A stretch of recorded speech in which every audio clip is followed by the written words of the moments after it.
Good afternoon and welcome to my channel.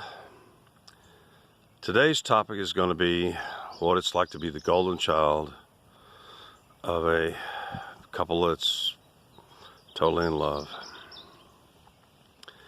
And like I always say, and you can tell right now I'm doing it, you're not going to get me to wear a shirt today. It's close to skin temperature here in Texas, even though it's almost July. Tad humid. God doesn't want me to die just because of some modesty rules or something, especially nobody can see me. If you can see me or take a picture of me, you have violated my civil rights under the Constitution and rules of SCOTUS, etc. If you have to use a telephoto lens, you have invaded my property, okay?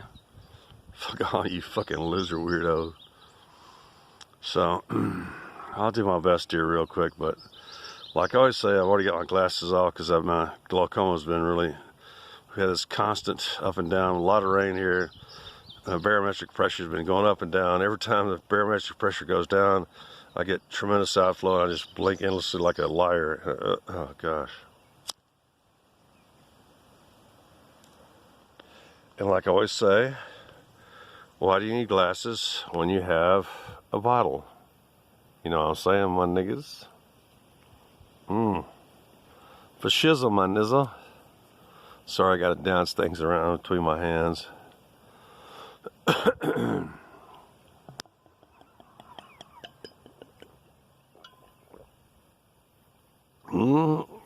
think another one.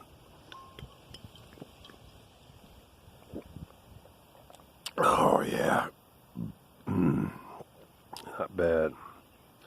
Put in the cork. That shit will fall over anyway. I, Kent, am the last of 8 children and the golden child. My father's mother had 9 children. Aunt Ellen died at about age 4 of childhood leukemia. Gone but not forgotten ever. I'm the keeper of the oral tradition.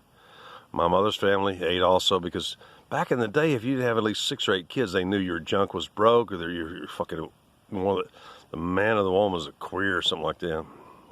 It was just a fact in my day. It's, you know, today actually, if you're, you know, not some SJW or something like that, if you're Jewish or Catholic, if you don't have at least 6 kids, like, we know something's going on there, because we must replenish our own kind. So anyway, 3 minutes now.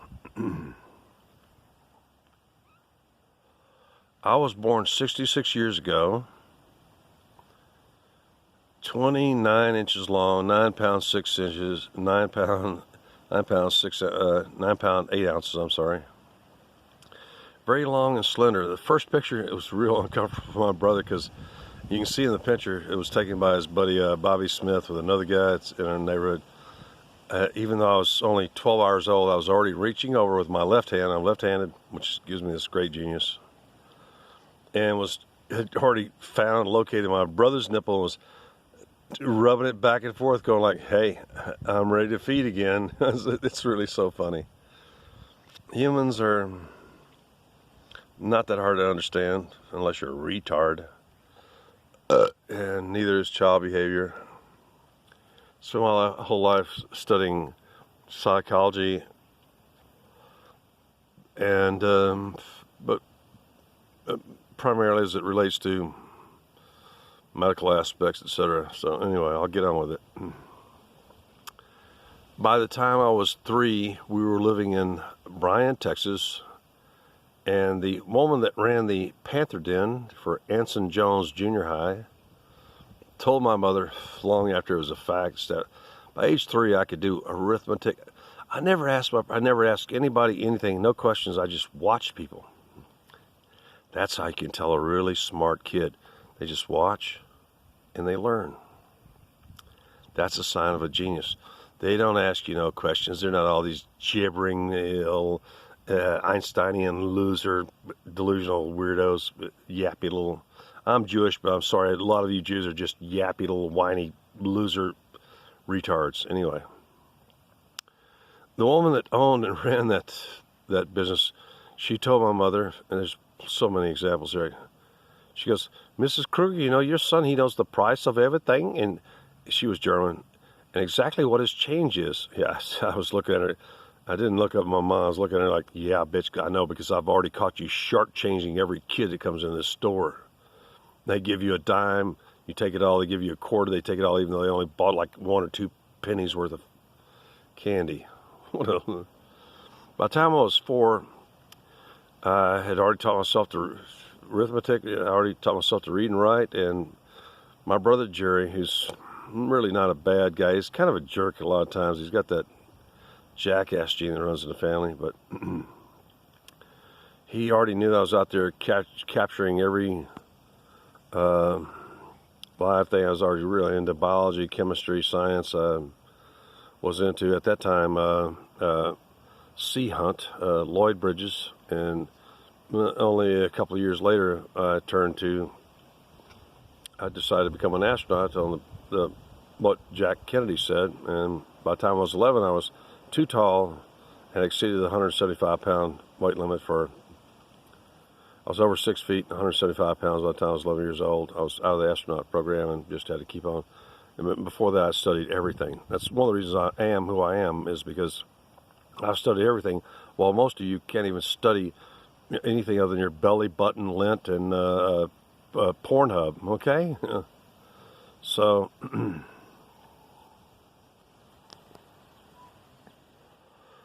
it was really around that time or shortly thereafter that my mother decided that I was the perfect candidate to be the keeper of the oral tradition. Because I had the patience, I wouldn't, even if she repeated herself, I wouldn't interrupt my mother. I wouldn't tell her, Mommy, you've already told me that story 100 times, because I always would be waiting for any kind of variation or any additions that might help me understand, etc. like that. Actually, I was one of those rare kids, you know, almost all of you out there, when you're a kid, it's a secret, it's a child psychology secret. Almost every one of you go through that oral phase where you actually reach in your diapers and eat your own shit. It didn't happen for me.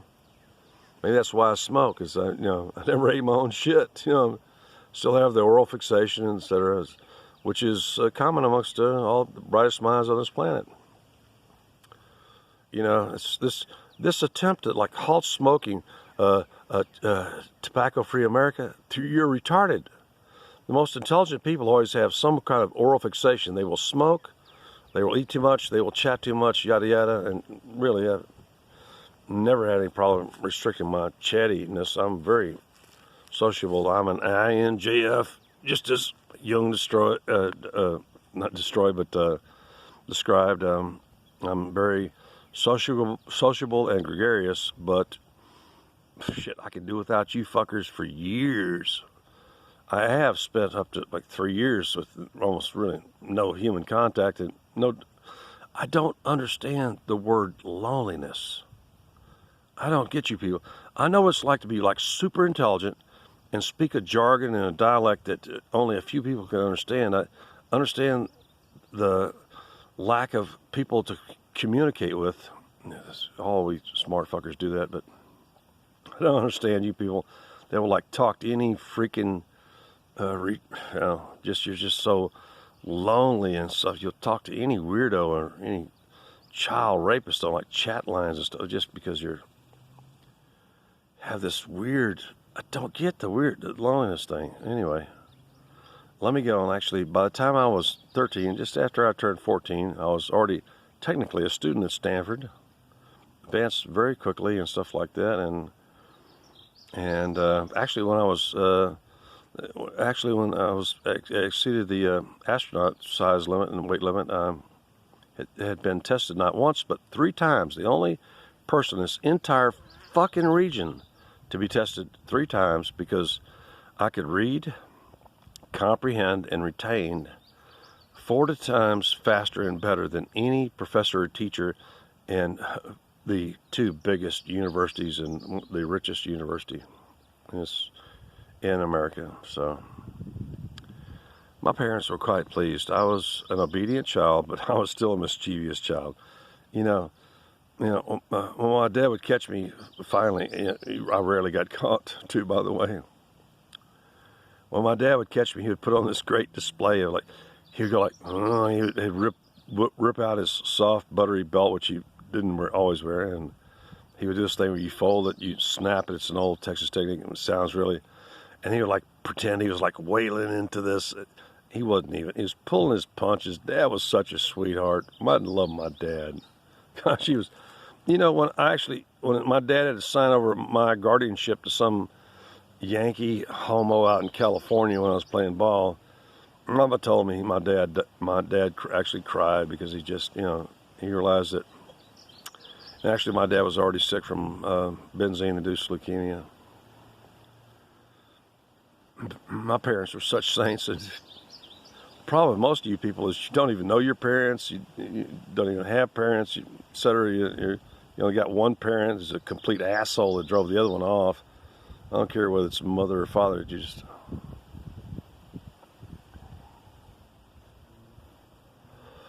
I wasn't the teacher's pet, but I was always both in elementary, secondary, and in college. My professors, all my teachers, they knew that one thing. When I came in the classroom and sat down and stuff like that, my eyes were fixed on them. Them chicks in California used to they would stare at me and like that and begin all getting wet and shit. And I'd sometimes catch them and I'd get a little, but they know I'd totally fixate on the lecturer. And if, Dr. Victor Hugo Treat, who said himself, you beat the University of Texas almost single-handedly and stuff like that. He said, you're such a smart student. I had to remind him, well, I wasn't. I was really not that great a student, doctor. You may not recall.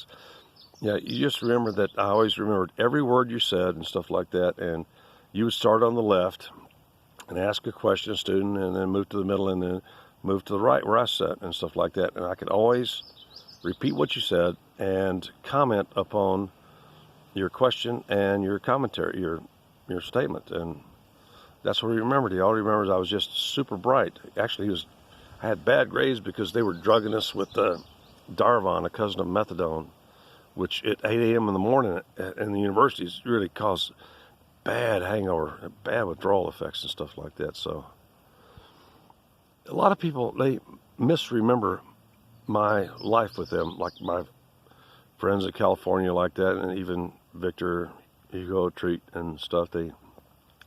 But they remembered that I was such a bright kid and stuff like that. I was the best athlete. I was, had worldwide and global acclaim, before I even got out of high school and stuff like that.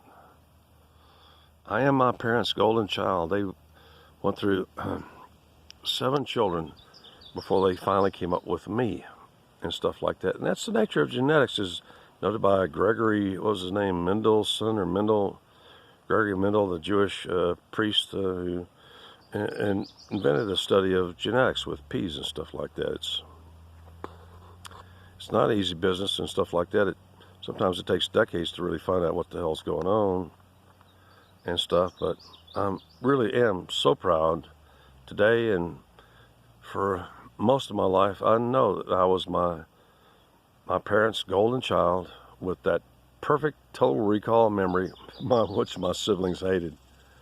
Now, if my siblings said something and then they contradicted themselves, I go last Tuesday or something at 3:33, you said this, or 4 years ago you said this, and now you're saying this, and they hated me for that. They just they still hate me for that, because their minds are such a jumble of drugs and alcohol and bad genetics. Well, let's say inferior genetics, good genetics, but not the best. So, you know what? I think I'm going to leave you right here now as I close in on 15 minutes so I can do a decent upload. And remind you that I am the Book of Kent. I am my parents' golden child. I'm a Jew with an awesome memory and a great fund of knowledge, as every shrink that's ever examined me has always said. So, my best to you and yours, and, whatever.